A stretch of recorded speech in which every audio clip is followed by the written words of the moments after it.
guys, welcome back to our channel. It's been a really long time since the last video. I don't feel like I've been very good at keeping up since baby has arrived, but I thought today I would come back and do a little sit down video and tell you guys my birth story, the birth story of our first daughter. I think the last video that I made was a second trimester update, so it only made sense to come on with our birth story now that our daughter is actually about nearly 5 months old, which is crazy. Like, I just feel like the time has flown by. But yeah, if you follow over on Instagram, you might have already seen that I posted like some of the birth story up on stories, so it's in like a highlight reel that you can go and check out with some photos and things like that. But in terms of the birth, we didn't film it. I just really didn't want to be interrupted during that process. It was something that I thought about, like it might be good to have like as a keepsake, like a memory, but at the same time, like it was more important to me just to be like really in the zone, totally focused on the birth and not at all on like cameras or people pointing cameras at you. So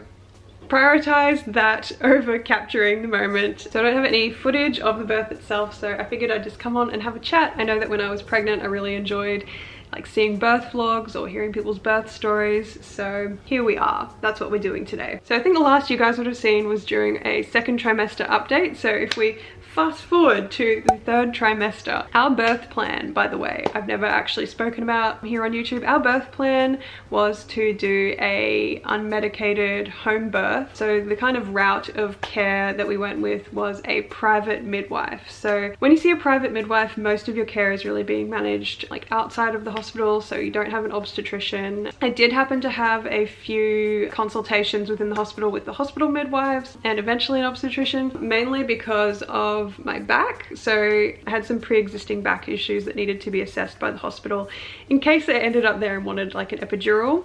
But for the most part, all of my care was managed outside of the hospital by a private midwife. And just quickly before I get into like the actual birthing part, probably worth mentioning that I did have some complications sort of during the end of the third trimester, like coming up to the birth. So I'll speak about that really quickly before I jump into like the literal birthing part of the story. So at about 36 weeks I had a hospital visit just for a quick checkup. They did pick up that I had high blood pressure, which then sent the hospital into a bit of a tailspin, because when you have high blood pressure they start to worry that you might have preeclampsia. So did have a high blood pressure reading, which I kind of also put down to the fact that I'm a very anxious person, especially when it comes to like medical things. So like being in a hospital setting, I'm the kind of person that's going to get white coat syndrome. So my blood pressure was a little bit high, which prompted the hospital to then check for other signs of preeclampsia. From there, they actually did find that I had elevated liver enzymes, but no protein in my urine.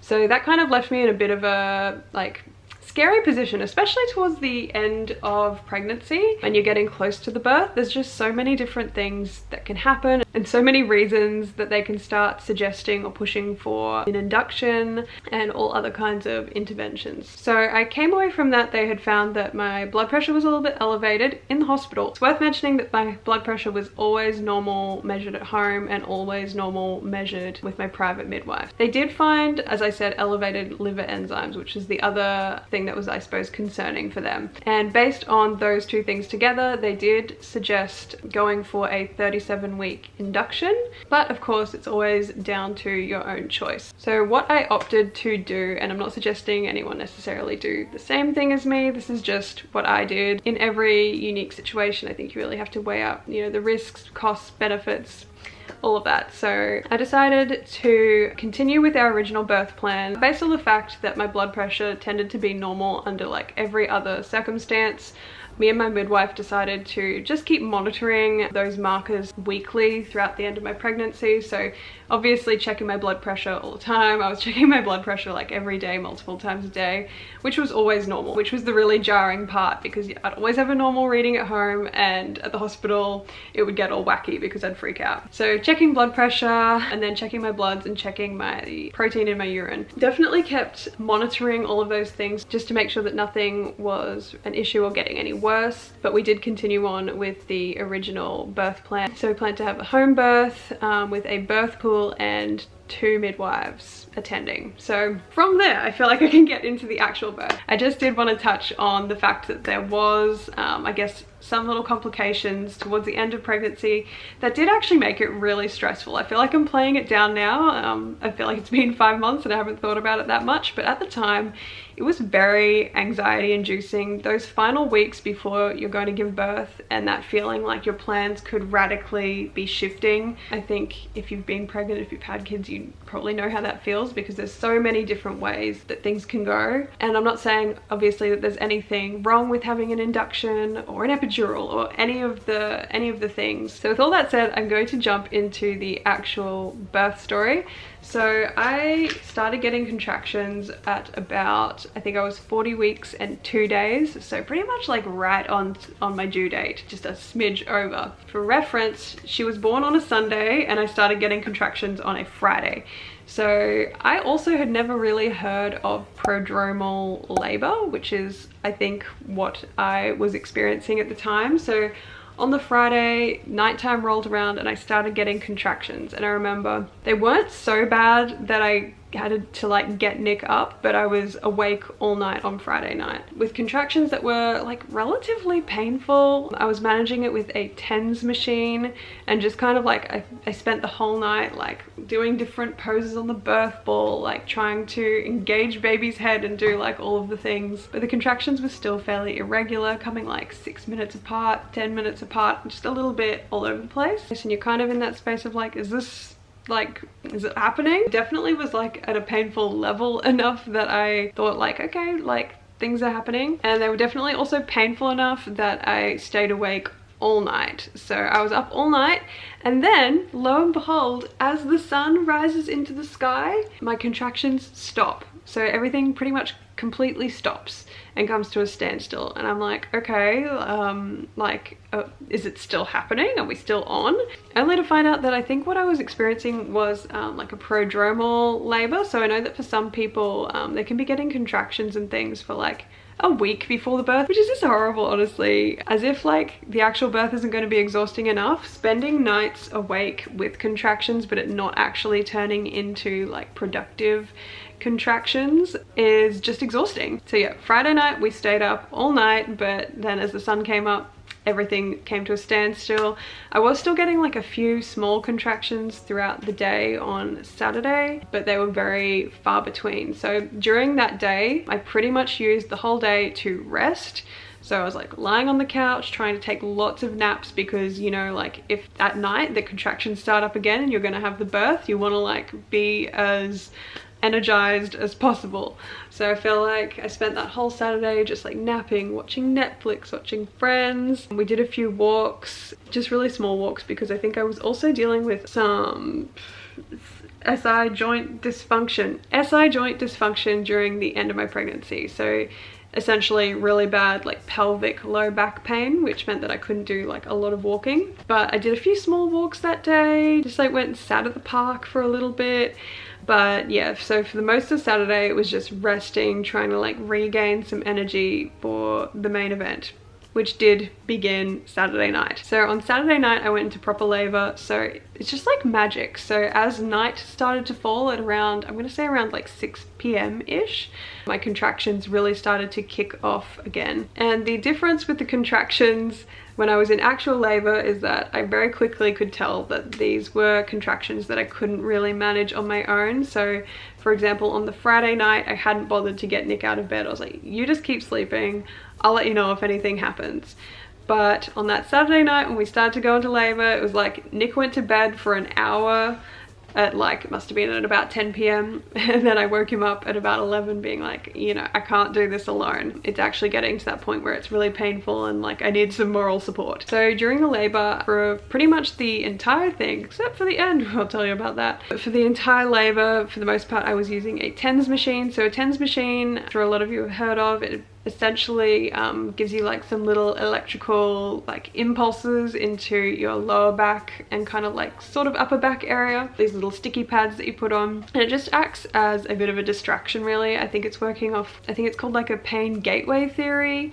Essentially the little electrical impulses kind of distract your brain from the other pain that's happening. So the TENS machine was great. You just kind of crank it up every time you're having a contraction. But the main thing that I really relied on for the entirety of the labor, just to keep me really like anchored and grounded the whole time, was breathing. So the specific breathing technique I was using was just 4 seconds in and then 7 or 8 seconds out. So with every contraction and even in between contractions, I was just really anchored and focused on that breathing, which I think was really the most helpful thing during the labor. So the main thing that I was really focused on was just that 4 seconds in, 7 seconds out, and Nick was really fantastic too, just in like keeping me coached in that, so that I'd just keep focusing on that breathing. The other thing that I thought of a lot in terms of like affirmations, I didn't do a lot of, like, I know a lot of people like the birth affirmations and the cards all over the room. I didn't really do anything like that, but I think the main sort of affirmation that I kept in mind was just that you can do anything for 1 minute. So the contraction, it's got to be 1 minute. You can bear through anything, any kind of pain for 1 minute. So that was the main thing that I kind of held on to throughout that. I have like my birth story kind of written down as well, if you're wondering what I'm looking at, just so that I don't forget any like major details. So the night progresses. I am in a lot of pain. I'm doing all kinds of things to try and help. I am on the birth ball doing like hip circles. A lot of the time I spent like on my knees, like with my arms up on the birth ball, just trying to keep baby's head engaged and try to like relieve some of the like pain and pressure. One thing that I found was really not good for me was lying down. So at different points I thought like, I'm so exhausted, if I could just like rest for a little bit, lie on the couch, which is what they recommend, but every time I would lie down I would get the most painful contractions, and then every time I moved it would like stimulate another contraction. So say I'm like lying down, I'm like, oh my god, I'm getting like the worst contraction of my life. I'm gonna sit up, and then as you go to sit up you get another one, and then as you go to stand up you get another one. So I just became like honestly kind of fearful of lying down or like moving at all. The only positions that really felt comfortable I remember were like, yeah, like lying, like knees on the floor, arms on the birth ball, or sometimes even like sitting in a chair. That was kind of about it. Other thing is like TMI, but like I needed to pee all the time, which would freak me out too, because to get to the bathroom I'd have like a billion contractions on the way to getting there, and sitting down and standing up and doing all those things. So I needed to pee like all the time. And the other thing is that my contractions were really spaced apart randomly and quite irregular, which threw me for the entire night. So I was getting contractions that were 6 minutes apart, and then 2 minutes apart, and then 10 minutes apart, which I was keeping track of on like the contraction timer sort of thing. So I feel like in a way, like they would start to get regular like every 2 minutes, and then you'd get a random one that was like 10 minutes. So I was never really sure like what phase I was in. So I was always like, are things progressing normally? Like, are we getting closer, or what's happening? So it was a little bit all over the place in terms of just like the timing of the contractions. The other thing that people don't mention very often is just the shakiness. I was so shaky the entire time, but just that really like uncontrollable shakiness, and I'd think like, am I cold? And then I'd like put a blanket on me and be like, now I'm hot. I'm like, it's got nothing to do with temperature, I'm just like super shaky the entire time. Okay, so somebody has woken up.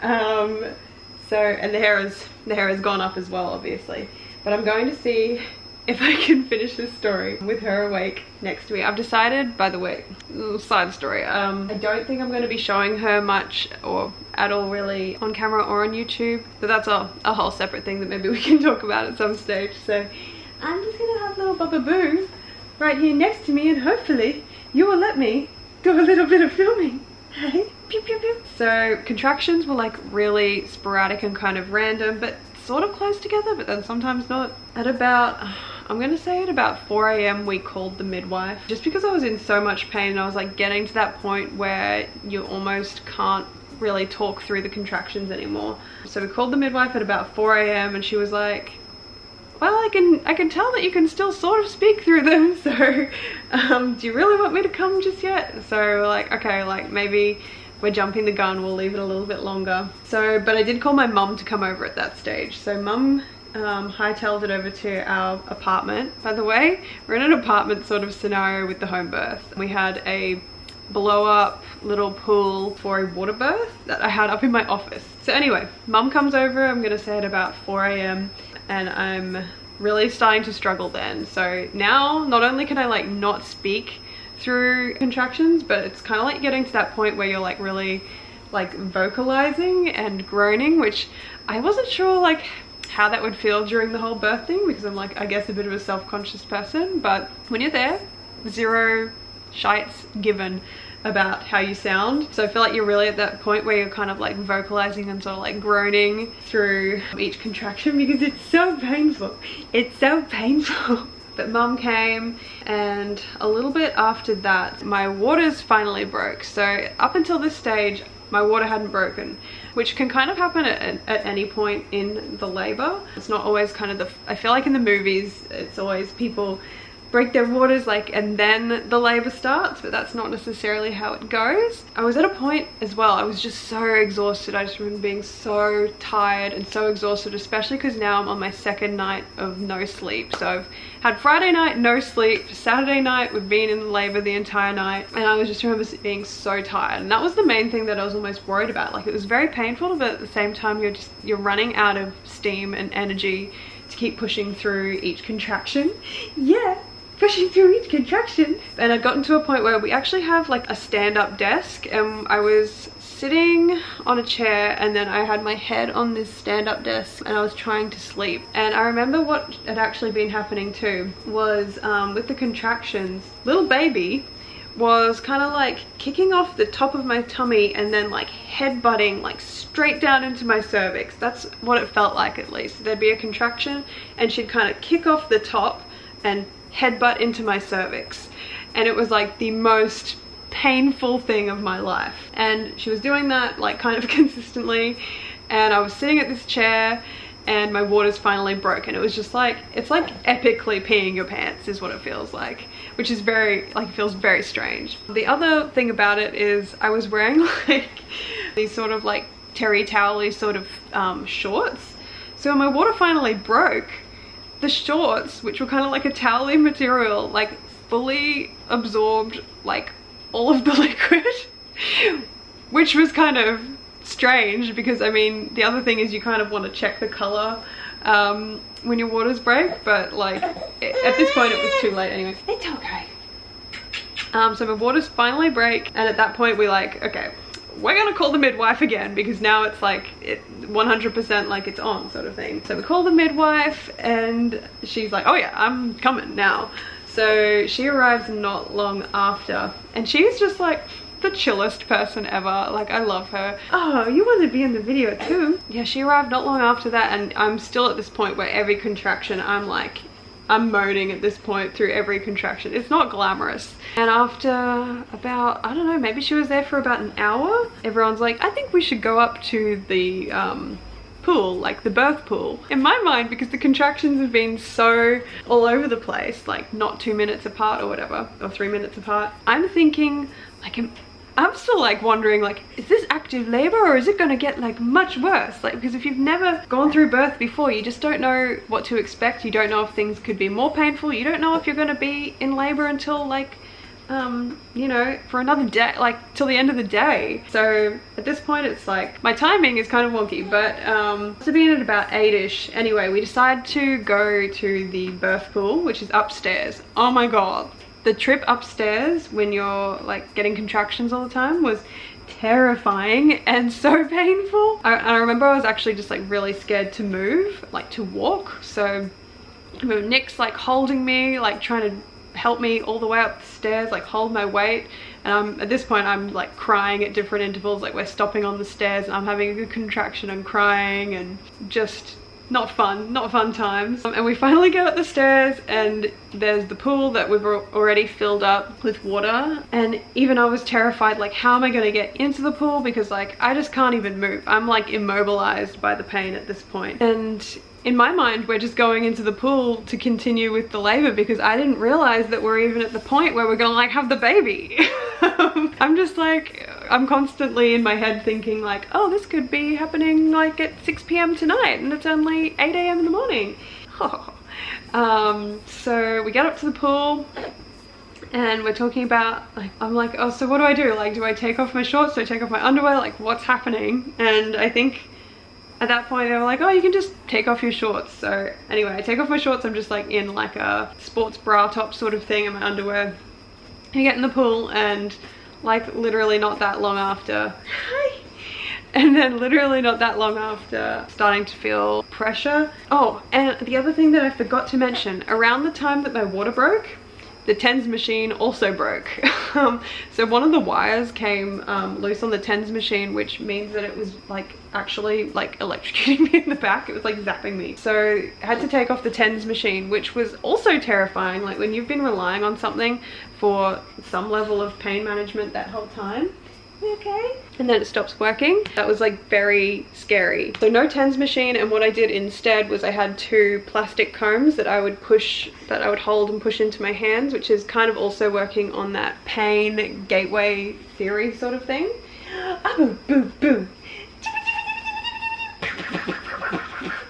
So from kind of that point onwards and in the pool, I had these 2 combs in my hand that I'm like holding on to for dear life. So I get into the pool and I'm kind of just like, okay, and now we're feeding a baby. So I get into the pool and I'm kind of hanging over the edge, holding on to these combs. At this point, like, I'm just holding on for dear life and just like trying to, like, on some level I feel like I'm just trying to maintain consciousness. Like I'm just really focused entirely on how I'm breathing. Nick also jumped into the pool with me, so he was wonderful the entire time. I feel like I haven't really spoken to how much of a support he was throughout the whole thing. Nick was wonderful as a partner. So he jumped in the pool with me. He's like coaching me on my breathing. I'm like holding onto the side of this pool. My face is like drifting closer to the water. You're just trying to like hold yourself out of the water and like keep it together, focus on your breathing. Yeah, like Nick's like coaching me to just like stay with the breathing, trust your body, all of that. But I felt like pretty quickly after I got into that pool, it really moved through that transition stage and into pushing. So I feel like I wasn't in there for very long at all before I was like, yeah, like I can feel like my body is starting to push, and that was really interesting too. I don't know if it's different for everybody. I kind of imagine it probably is, like what that feels like when you get to the pushing part of labor, or to the birth part, because it really felt like I didn't have to do anything. Like I was never, it never felt like I had to actually push or like add anything to it. It was really like I felt like I was possessed. I just felt completely possessed, like my body was doing all this work and just really like 100% took over. And in a way I just felt like I couldn't even control the movements that were happening. It was just like this intense pressure, and just I can't even describe it. But the pushing part of my labor only lasted for about 20, I think it was 27 minutes. And the other funny part was that once I got into the pool and we realized like this baby is coming, I started like to panic, like how am I going to get my underwear off? Because I got into this pool, like I took my shorts off, but I left my underwear on because I wasn't sure that like everything was going down yet. Because at this point I am just like immobilized in like pain with these contractions. I just can't move. So we actually had to get a pair of scissors and cut my undies off. So as I said, the pushing part lasted like 27 minutes. Yeah, it was just like this really intense like pressure. I wouldn't even describe the birth part as necessarily being like I've said pain already, but it's not like it was any more painful. It's just the contractions continued to be painful. The pushing, in the sense of like everything going on down there, I just think there's so much going on that you're not really attuned into like any pain down there. It's mostly like a feeling of intense pressure. And I was really lucky with the birth that I didn't experience any tearing. I did get like what they would call like a graze, I believe, but overall, yeah, did not get any tearing, which was a relief. Yeah, so 27 minutes of like this intense possessed pushing experience where, as I said, I didn't have to like add any pushing to it. Like I didn't have to consciously push. It was really just like your body doing the entire thing, which is just hard to explain, to be honest, how that feels. Okay, and now we're feeding on the other side. But yeah, eventually she was born. The midwife says you can pick up your baby. It was a very surreal experience, but at the same time I feel like you're just like, by the end of it I was just so exhausted. It's just like the fact that they're born is like a huge relief, and you're just, yeah, like I feel like I was just totally on a different planet. And you're she was completely perfect and beautiful, and got her on the boob like pretty quick after that. I remember they're coming in with like towels and things to keep her warm. At this stage there was 2 midwives there. I've probably forgotten a whole bunch of details. When they arrived, they did my blood pressure and all of those sorts of things to make sure everything was fine. My blood pressure was completely normal. I think it was like 120 on 70. Like, yeah, so the birth itself went really well. So yeah, she was born like a little splash pool in my apartment in the office. And I remember during the whole thing, I wasn't super loud, but I do remember like a few like during the pushing. So she was born at 9:21 a.m. on a Sunday morning, and all I could think afterwards was like people waking up on their Sunday morning hearing me like groaning birthing this baby in the apartment. But I think we do have pretty good soundproofing in the walls, luckily. But yeah, so she was born and it was beautiful. And I remember after that had to transfer from the pool. After being there for a while, we like delayed the cord cutting and all of that, came into the bedroom with her, and then had to deliver the placenta.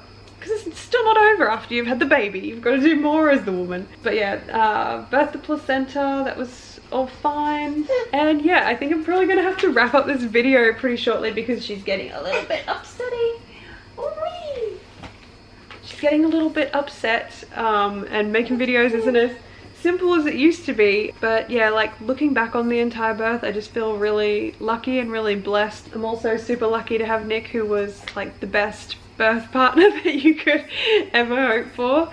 He was just really with me throughout the whole thing, very encouraging, very supportive. I'm sure there's some details that I've forgotten to mention, and I hope that you guys still enjoyed this video even though it's been a little bit hectic and crazy. If you enjoyed it, or if there's anything that you want to see in the future, let me know in the comments. Be sure to leave this video a thumbs up if you enjoyed it. Subscribe if you're not already subscribed, and otherwise I will chat to you guys in the next one. This is kind of an abrupt ending. Hopefully in the future I will kind of get better with nailing how to pull off these videos during nap time. But yeah, I hope you guys enjoyed, and I'll see you guys in the next one. Bye.